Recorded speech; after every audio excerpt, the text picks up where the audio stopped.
மெய்வெளியின் செய்திகள் ஆதரவு வழங்குவோர் Satcon Holidays.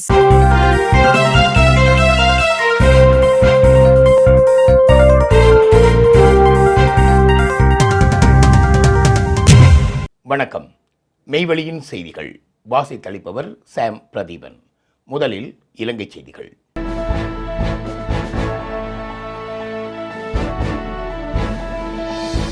தமிழ் பேசும் கட்சிகளின் கூட்டணியில் குற்றவாளிகள், நாளை கம்பி எண்ணும் நிலை வரும் என்கிறார் அமைச்சர் சந்திரசேகர். எத்தனை அரசியல் கூட்டணிகள் அமைக்கப்பட்டாலும் தேசிய மக்கள் சக்தி அரசாங்கத்தை அசைக்க முடியாது என கடத்தொழில் அமைச்சர் ராமலிங்கம் சந்திரசேகர் தெரிவித்துள்ளார். யாழ்ப்பாணம் தெல்லிப்பளை புற்றுநோய் வைத்தியசாலையில் புதிதாக அமைக்கப்பட்ட கட்டட திறப்பு விழாவில் கலந்து கொண்ட பின்னர் ஊடகங்களிடம் கருத்து தெரிவித்த போது அவர் இதனை குறிப்பிட்டுள்ளார். தமிழ் மற்றும் முஸ்லிம் கட்சிகள் இணைந்து உருவாக்கியுள்ள புதிய கூட்டணி தொடர்பில் கருத்து வெளியிட்ட அமைச்சர், அது மக்களின் நலனுக்காக உருவாக்கப்பட்ட கூட்டணியா அல்லது அரசியல் நோக்கங்களுக்காக உருவாக்கப்பட்டதா என்பதை மக்கள் தீர்மானிப்பார்கள் என தெரிவித்துள்ளார்.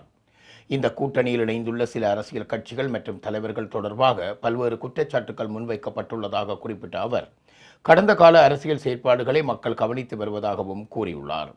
அரசாங்கத்தை மாற்றும் நோக்கில் எதிரணிகள் கூட்டணிகளை அமைத்து வருவதாகவும், ஆனால் தேசிய மக்கள் சக்தி மக்களுடன் இணைந்தே செயற்பட்டு வருவதாகவும் அமைச்சர் தெரிவித்துள்ளார். மக்களின் வாழ்க்கையில் மாற்றங்களை ஏற்படுத்தும் வேலை திட்டங்களை அரசாங்கம் முன்னெடுத்து வருவதாகவும், எதிரணிகளின் அரசியல் கூட்டணிகளுக்கு மக்கள் ஆதரவு வழங்க மாட்டார்கள் எனவும் ராமலிங்கம் சந்திரசேகர் மேலும் தெரிவித்துள்ளார். நீதித்துறையின் சுயாதீனத்தை பாதுகாக்க வேண்டும், எதிர்க்கட்சித் தலைவர் சஜித் பிரேமதாச வலியுறுத்தல். நிறைவேற்றுத்துறை, சட்டத்துறை மற்றும் நீதித்துறை ஆகியவை ஜனநாயகத்தின் 3 பிரதான தூண்கள் என்றும், அவற்றுடன் சுயாதீன ஊடகங்களும் சிவில் சமூகமும் ஜனநாயகத்தை வலுப்படுத்தும் முக்கிய அமைப்புகளாக உள்ளன என்றும் எதிர்க்கட்சித் தலைவர் சஜித் பிரேமதாச தெரிவித்துள்ளார். தற்போதைய அரசாங்கம் நீதித்துறையின் மீது அழுத்தம் செலுத்த முயற்சிப்பதாக குற்றம் சாட்டிய அவர், உயர் நீதிமன்ற நீதியரசர்களின் ஓய்வு பெறும் வயதை அதிகரிக்கும் முயற்சியும், நிலவும் நீதியரசர் வெற்றிடங்களை நிரப்பாமல் காலதாமதப்படுத்தப்படுவதும் நீதித்துறையின் சுயாதீனத்திற்கு பாதிப்பை ஏற்படுத்தும் என குறிப்பிட்டுள்ளார். உயர் நீதிமன்றங்களில் உள்ள வெற்றிடங்களை நிரப்பாமல் விடுவது கூட நீதிமன்றத்தின் மீது மறைமுக அழுத்தம் செலுத்தும் செயலாகும் என அவர் தெரிவித்துள்ளார். சட்டத்தின் ஆட்சியையும் நீதியையும் நீதித்துறையின் சுயாதீனத்தையும் பாதுகாக்க ஐக்கிய மக்கள் சக்தி, ஐக்கிய மக்கள் கூட்டணி மற்றும் முற்போக்கு எதிர்க்கட்சி தொடர்ந்து அர்ப்பணிப்புடன் செயற்படும் என்றும் அவர் உறுதியளித்துள்ளார். மேலும் ஜனநாயகத்தை வலுப்படுத்தும் நோக்கில் நிறைவேற்று அதிகாரம் கொண்ட ஜனாதிபதி முறையை நீக்கக்கூடிய புதிய அரசியலமைப்பை உருவாக்க அரசாங்கம் முன்வர வேண்டும் என்றும் அவர் வலியுறுத்தியுள்ளார். மக்கள் வழங்கிய ஆணை நீதித்துறையின் மீது அழுத்தம் செலுத்துவதற்காக அல்ல, ஜனநாயகத்தை பலப்படுத்தி நிறைவேற்று அதிகாரம் கொண்ட ஜனாதிபதி முறையை ஒழிப்பதற்காகவே என சஜித் பிரேமதாச தெரிவித்துள்ளார். அந்த மக்கள் ஆணையை புறக்கணிப்பது மக்களின் அடிப்படை உரிமைகள் மற்றும் மனித உரிமைகளை மீறும் செயலாக அமையும் என்றும் அவர் மேலும் தெரிவித்துள்ளார். இலங்கையில் திறக்கப்பட்ட தெற்காசியாவின் மிக நீளமான நீர்ப்பாசன சுரங்க பாதை, நீர்ப்பாசன வரலாற்றில் புதிய மைல்கல். மகாவலி பெருந்திட்டத்தின் கீழ் முன்னெடுக்கப்பட்ட வடமத்திய கால்வாய் திட்டத்தில் 27.7 கிலோமீட்டர் நீளமுள்ள நீர்ப்பாசன சுரங்க பாதையில் டனல் பிரேக் த்ரூ வெற்றிகரமாக நிறைவேற்றப்பட்டுள்ளது. இது தெற்காசியாவின் மிக நீளமான நீர்ப்பாசன சுரங்க பாதையாக காணப்படுகின்றது. சுமார் 60 ஆண்டுகால கனவாக கருதப்பட்ட இந்த திட்டத்தின் முக்கிய கட்டமான சுரங்க இணைப்பு மகா மீகஸ்வேவ மற்றும் கெதுருவாவ ஆகிய இரு முனைகளில் இருந்து நவீன சுரங்க துளையிடும் இயந்திரங்கள் மூலம் மேற்கொள்ளப்பட்ட தோண்டுதல் பணிகள் துல்லியமாக ஒன்றிணைந்ததன் மூலம் வெற்றிகரமாக நிறைவடைந்துள்ளது. இந்த திட்டத்தின் மூலம் பெரும்போகம் மற்றும் சிறுபோகம் ஆகிய இரு பருவங்களிலும் சுமார் 74,000 ஹெக்டேர் விவசாய நிலங்களுக்கு தடையின்றி நீர் வழங்கப்பட உள்ளது. மேலும் 240 கிலோமீட்டர் நீளமுள்ள வடமத்திய கால்வாய் வழியாக 12 முக்கிய நீர்ப்பாசன அமைப்புகள் மற்றும் 1505 குளங்களுக்கு நீர் பகிர்ந்தளிக்கப்படும். இந்த நீர்ப்பாசன திட்டம் மூலம் 25,000க்கும் மேற்பட்ட விவசாய குடும்பங்கள் நேரடியாக பயனடைய உள்ளன. அதேவேளை வடமத்திய மாகாணத்தில் நீண்ட காலமாக நிலவி வரும் குடிநீர் பற்றாக்குறை மற்றும் மாசடைந்த நீரால் ஏற்படும் சிறுநீரக நோய் பிரச்சினையை குறைப்பதிலும் இது முக்கிய பங்காற்றும் என எதிர்பார்க்கப்படுகின்றது. ஆண்டுதோறும் 70 மில்லியன் கனமீட்டர் சுத்தமான குடிநீர் விநியோகிக்கப்பட உள்ள நிலையில் சுமார் 1.5 மில்லியன் மக்களின் குடிநீர் தேவையை பூர்த்தி செய்யும் திறன் இந்த அமைப்புக்கு இருக்கும் என மதிப்பிடப்படுகின்றது. இது ஒரு சுரங்கப்பாதையின் வெற்றிகரமான இணைப்பு மாத்திரமல்ல, இலங்கையின் உலர் வலய விவசாயம், நீர் மேலாண்மை மற்றும் மக்களின் வாழ்வாதார முன்னேற்றத்திற்கு புதிய அத்தியாயத்தை திறக்கும் முக்கியமான சாதனையாகவும் பார்க்கப்படுகின்றது. காங்கேசன்துறை திருமலைக்கு இந்திய சரக்கு கப்பல். பயணிகள் போக்குவரத்து சேவையினை தொடர்ந்து இந்தியாவின் காரைக்கால் துறைமுகத்தையும் காங்கேசன்துறை மற்றும் திருகோணமலை துறைமுகங்களையும் இணைக்கும் புதிய சரக்கு கப்பல் சேவை 2026 செப்டம்பர் தொடக்கத்தில் ஆரம்பிக்கப்பட உள்ளது. இந்த சேவையை சென்னையைச் சேர்ந்த நிறுவனம் அதன் இலங்கை முகவர் மூலம் இயக்க உள்ளது. வாரந்தோறும் நிர்ணயிக்கப்பட்ட கப்பல் சேவையுடன் 1600 மெட்ரிக் டன் சரக்கு கப்பல் பயன்படுத்தப்படும் என அறிவிக்கப்பட்டுள்ளது. நிறுவனம் வெளியிட்ட தற்காலிக அட்டவணையின்படி 2026 செப்டம்பர் 1ஆம் தேதி முதல் சேவை தொடங்க திட்டமிடப்பட்டுள்ளது. காரைக்காலில் இருந்து வாரந்தோறும் புறப்படும் கப்பல் சேவையில் 2026 டிசம்பர் இறுதி வரை தொடர்ச்சியான பயணங்கள் திட்டமிடப்பட்டுள்ளன. யாழ்ப்பாணம் மற்றும் வடக்கு இலங்கைக்கான இறக்குமதி ஏற்றுமதி கொழும்பு துறைமுகத்தை மட்டும் சார்ந்திருக்கும் நிலை ஓரளவு குறையலாம். வடக்கு மற்றும் கிழக்கு மாகாண வணிகர்களுக்கு இந்தியாவுடன் நேரடி கடல் சரக்கு இணைப்பு கிடைக்கும். எதிர்காலத்தில் காங்கேசன்துறை துறைமுகத்தின் வர்த்தக முக்கியத்துவம் மேலும் அதிகரிக்கும் என அவதானிகள் தெரிவித்துள்ளனர். யாழில் தனியார் காணிகளை கையகப்படுத்த போலி ஆவணங்களுடன் சுற்றும் மோசடி கும்பல், போலீசார் தீவிர விசாரணை. யாழ்ப்பாணத்தில் போலி ஆவணங்களுடன் தனியார் காணிகளை அடாத்தாக கையகப்படுத்தும் கும்பல் தொடர்பில் போலீஸ் முறைப்பாடுகள் செய்யப்பட்டுள்ளன. அண்மையில் திருநெல்வேலி பகுதியில் பலாலி வீதியை அண்மித்த வெற்று காணி ஒன்றினை கையகப்படுத்தும் நோக்குடன் அவற்றிற்கு எல்லை தூண்களை நடும் வேலையில் கும்பல் ஒன்று ஈடுபட்டுள்ளது. இது தொடர்பில் அறிந்த காணி உரிமையாளர் அவ்விடத்துக்கு சென்று தனது காணிக்கு தூண்களை நடுவது குறித்து கேள்வி எழுப்பியுள்ளார். அதற்கு குறித்த கும்பல் காணி தம்முடையது எனவும், உன்னுடையது காணி என்றால் அதற்கான உறுதி ஆவணங்களை கொண்டு வந்து உறுதிப்படுத்து எனவும் மிரட்டும் தொனியில் கூறியுள்ளனர். உங்கள் காணி என்றால் அதற்கான ஆவணங்களை காட்டுங்கள் என காணி உரிமையாளர் கேட்டபோது அவற்றை காட்ட வேண்டிய அவசியம் இல்லை என மிரட்டியும் உள்ளனர். இது தொடர்பில் தான் போலீசில் முறையிடுவதாக கூறி காணி உரிமையாளர் சென்று கோப்பாய் போலீஸ் நிலையத்தில் முறைப்பாடு பதிவு செய்த நிலையில் குறித்த கும்பல் காணியில் இருந்து வெளியேறி சென்றுள்ளது. அதேவேளை குறித்த கும்பல் சில தினங்களுக்கு முன்னரும் திருநெல்வேலி பகுதியில் வேறொரு வெற்று காணிக்கு தூண்களை இடும் பணிகளில் ஈடுபட்ட வேளை காணி உரிமையாளர் சென்று கேட்டபோதும் காணி உரிமையாளரை மிரட்டிய போது அவர் போலீசாருக்கு தொலைபேசி அழைப்பினை மேற்கொள்ள முயன்ற வேளை காணியில் இருந்து வெளியேறி சென்றுள்ளார்கள். குறித்த கும்பல் தொடர்பில் போலீசார் விசாரணைகளை முன்னெடுத்துள்ளதுடன் வெற்று காணிகளை இலக்கு வைத்து செயற்படும் கும்பல் தொடர்பில் பொதுமக்கள் விழிப்பாக இருக்குமாறும் போலீசார் கோரியுள்ளனர். தலங்களை தரிசிப்பதற்கான மரபுரிமை பயணம் நாளை ஆரம்பம். வரலாற்று பழமை வாய்ந்த சோழர் காலத்து ஆலயமான பூநகரி மன்னித்தலை சிவன் ஆலயம் மற்றும் யாழ்ப்பாணத்தில் உள்ள தொன்மை வாய்ந்த சிவத்தலங்களை தரிசிப்பதற்கான மரபுரிமை பயணம் நாளைய தினம் வியாழக்கிழமை ஆரம்பமாக உள்ளது. யாழ்ப்பாண கோட்டை முனீஸ்வரர் ஆலயம் ஒன்றலில் இருந்து நாளைய தினம் வியாழக்கிழமை காலை 7:30 மணியளவில் பயணம் ஆரம்பமாகி துணவி பிரகேஸ்வரன் ஆலயம், கீரிமலை நகுலேஸ்வரம், சாவச்சேரி வாரிவனேஸ்வரம் மற்றும் கிளிநொச்சி உருத்திரபுரம் சிவன் ஆலயம் ஆகியவற்றுக்கு சென்று இறுதியாக பூநகரி மன்னித்தலை சிவாலயம் சென்றடைய உள்ளது. குறித்த பயணத்தில் இணைபவர்களுக்கு போக்குவரத்து வசதிகள், உணவு உபசாரங்கள் வழங்கப்பட உள்ளன. இப்புனித சிவதரிசன பயணத்தினை தொல்லியல் திணைக்களம், வடமாகாண சுற்றுலா பணியகம் மற்றும் ராஜராஜேஸ்வர சுவாமிகள் ஆகியோர் இணைந்து ஒழுங்கமைத்துள்ளனர். சோழர் காலத்து ஆன்மீக பெருமைகளையும் நமது பாரம்பரிய மரபுரிமைகளையும் போற்றி பாதுகாக்கும் இந்த வரலாற்று பயணத்தில் ஆன்மீக பற்றாளர்களையும் பொதுமக்கள் அனைவரையும் அன்போடு கலந்து சிறப்பிக்குமாறு ஏற்பாட்டு குழுவினர் அழைப்பு விடுத்துள்ளனர். செய்திகளில் இனி வருவன இந்திய செய்திகள். Soft ocean breeze. Bentata welcomes you to paradise with Satkin Holidays. Mirasa Beach. Feel the magic of Mirasa, where turquoise waves, peaceful beaches, and unforgettable moments create the perfect escape for couples. Relax, walk by the shore, and fall in love with every sunset.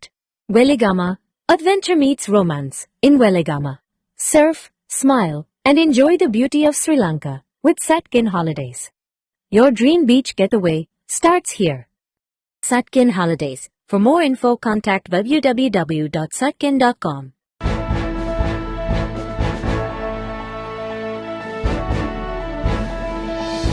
ஊழலுக்கு எதிரான யுத்தத்தை முதல்வர் விஜய் தொடங்கியுள்ளார். Karur MP Jothimani கருத்து. கரூரில் காமராஜர் பிறந்தநாளை முன்னிட்டு நடைபெற்ற நிகழ்ச்சியில் பங்கேற்ற கரூர் மக்களவை உறுப்பினர் ஜோதிமணி ஊழலுக்கு எதிரான யுத்தத்தை தமிழக முதல்வர் விஜய் தொடங்கியுள்ளார் என்று தெரிவித்துள்ளார். கரூர் ஜவஹர் பஜாரில் உள்ள காமராஜர் சிலைக்கு மாலை அணிவித்த பின்னர் செய்தியாளரிடம் பேசிய அவர், லஞ்சமற்ற மற்றும் ஊழலற்ற தமிழ்நாட்டை உருவாக்கும் நோக்கில் மக்கள் இயக்கம் முன்னெடுக்கப்பட்டுள்ளதாக கூறினார். கரூருக்கு வருகை தந்த முதல்வர் விஜய் யார் லஞ்சம் கேட்டாலும் வழங்க வேண்டாம் என்றும் லஞ்சமற்ற நேர்மையான ஆட்சியை அரசு வழங்கும் என்றும் உறுதியளித்ததாக ஜோதிமணி தெரிவித்துள்ளார். கட்டாயப்படுத்தி லஞ்சம் கேட்கப்பட்டால் அரசு நடவடிக்கை எடுக்கும் என்றும் அவர் குறிப்பிட்டுள்ளார். காமராஜர் ஆட்சியின் நேர்மை மற்றும் எளிமையை முன்னுதாரணமாக கொண்டு இந்த இயக்கம் தொடங்கப்பட்டுள்ளதாகவும், தமிழ்நாடு காங்கிரஸ் கமிட்டியும் இதற்கு ஆதரவாக மாநிலம் முழுவதும் கையெழுத்து இயக்கத்தை முன்னெடுத்து வருவதாகவும் அவர் தெரிவித்தார். மேலும் பெண்களின் பாதுகாப்பில் அரசு எந்தவித சமரசமும் செய்யாது என்றும், பெண்களுக்கு எதிரான குற்றங்கள் நிரூபிக்கப்பட்டால் குற்றவாளிகள் மீது கடுமையான நடவடிக்கை எடுக்கப்படும் என்றும் ஜோதிமணி வலியுறுத்தினார். இந்நிகழ்வில் தமிழக வெற்றிக்கழக கரூர் மேற்கு மாவட்ட செயலாளர் VP மதியழகன், மாநகராட்சி மாமன்ற உறுப்பினர் ஸ்டீபன் பாபு உள்ளிட்டோர் கலந்து கொண்டிருந்தனர். திராவிட கட்சிகளை பலவீனப்படுத்தும் அரசியலை பாஜக RSS முன்னெடுக்கிறது. திருமாவளவன் குற்றச்சாட்டு.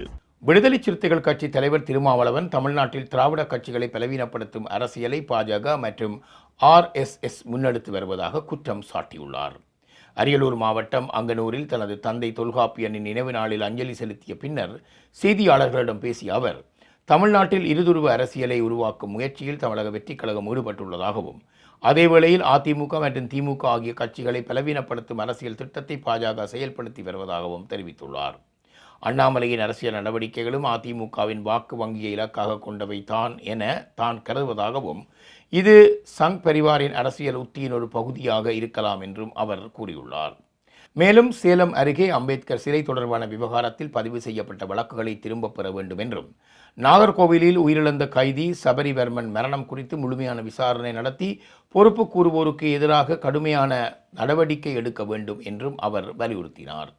மேகேதாட்டு அணை விவகாரத்தில் தமிழ்நாட்டின் உரிமைகளை பாதுகாப்பதில் மாநில அரசின் நிலைப்பாட்டுக்கு ஆதரவு தெரிவித்த அவர், தொகுதி மறு வரையறை தொடர்பான எந்த முயற்சிக்கும் எதிர்க்கட்சிகள் ஒன்றிணைந்து எதிர்ப்பு தெரிவிக்க வேண்டும் என்றும் கூறியுள்ளார். செய்திகளில் தொடர்வன உலகச் செய்திகள்.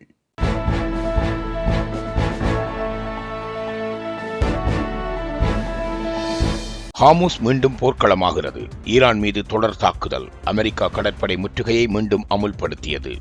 மத்திய கிழக்கில் மீண்டும் போர் பதட்டம் தீவிரமடைந்துள்ளது.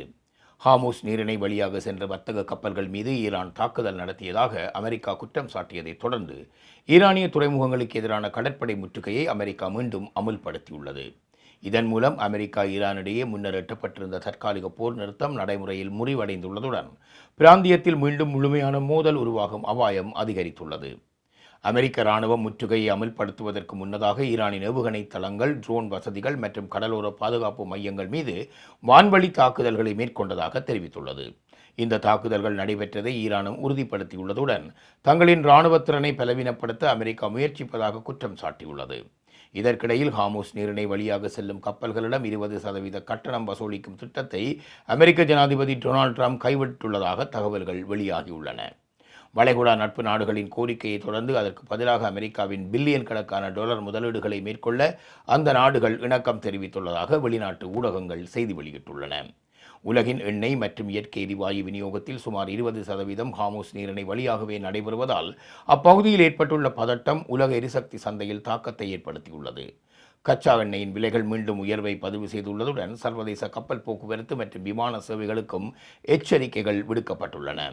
ஹார்முஸ் நீரிணையை மையமாக கொண்டு உருவாகியுள்ள இந்த புதிய பதட்டம் மத்திய கிழக்கில் நிலவும் பாதுகாப்பு சூழ்நிலையை மேலும் சிக்கலாக்கியுள்ளது. ஈராக்கிலிருந்து அமெரிக்க படைகள் செப்டம்பர் 30க்குள் வெளியேற்றம். பிரதமர் அறிவிப்பு. ஈராக்கில் நிலைநிறுத்தப்பட்டுள்ள அமெரிக்க படைகள் எதிர்வரும் செப்டம்பர் 30ஆம் தேதிக்குள் முழுமையாக வெளியேற உள்ளதாக ஈராக் பிரதமர் அலி அல் ஜாயிதி தெரிவித்துள்ளார். வாஷிங்டனில் அமெரிக்க ஜனாதிபதி டொனால்ட் ட்ரம்புடன் நடைபெற்ற சந்திப்பின் போது அவர் இந்த அறிவிப்பை வெளியிட்டுள்ளார். இது குறித்து கருத்து தெரிவித்த ட்ரம்ப், இனி ஈராக்கில் அமெரிக்க இராணுவத்தின் தொடர்ச்சியான பிரசன்னம் தேவையில்லை என நாங்கள் கருதுகிறோம் என்று தெரிவித்துள்ளார். இஸ்லாமிய அரசுக்கு எதிரான நடவடிக்கைகளுக்காக கடந்த காலங்களில் ஈராக்கில் சுமார் 2500 அமெரிக்க படையினர் நிலைநிறுத்தப்பட்டிருந்தனர். எனினும் சமீபத்திய மாதங்களில் அந்த எண்ணிக்கை படிப்படியாக குறைக்கப்பட்டுள்ளதாக தெரிவிக்கப்பட்டுள்ளது. அமெரிக்க படைகளின் வெளியேற்றம் ஈரானுடன் தொடர்புடைய ஆயுத குழுக்களை கட்டுப்படுத்தும் ஈரானிய அரசாங்கத்தின் முயற்சிகளுடன் தொடர்புபடுத்தப்பட்டுள்ளது.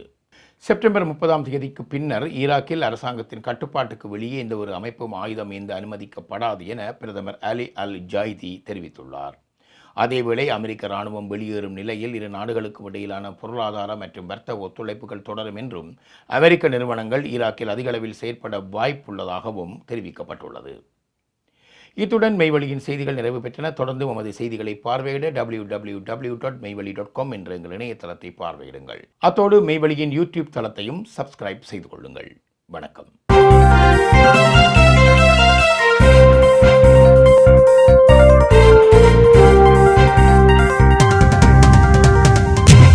Soft ocean breeze. Bentata welcomes you to paradise with Satkin Holidays. Mirasa Beach. Feel the magic of Mirasa, where turquoise waves, peaceful beaches, and unforgettable moments create the perfect escape for couples. Relax, walk by the shore, and fall in love with every sunset. Weligama. Adventure meets romance in Weligama. Surf, smile, and enjoy the beauty of Sri Lanka with Satkin Holidays. Your dream beach getaway starts here. Satkin Holidays. For more info, contact www.satkin.com.